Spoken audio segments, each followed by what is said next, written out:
বিদ্রোহের আগুনে কার্যত ছারখার হচ্ছে তৃণমূল।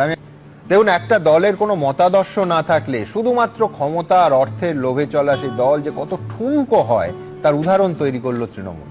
দেখুন, 2011 সালে তৃণমূল সরকার ক্ষমতায় আসার পর 2016 থেকে 5 বছর বিধানসভায় সিপিএম এর তো কোনো প্রতিনিধি ছিল না, আর এখন মাত্র একজন বিধায়ক।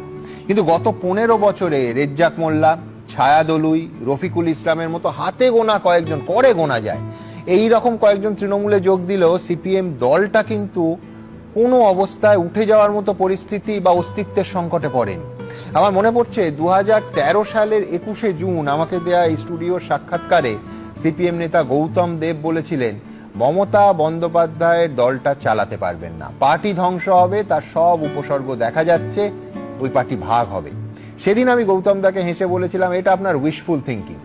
কিন্তু আজ এই 3রা জুন দাঁড়িয়ে এক্স্যাক্টলি সেটাই হচ্ছে।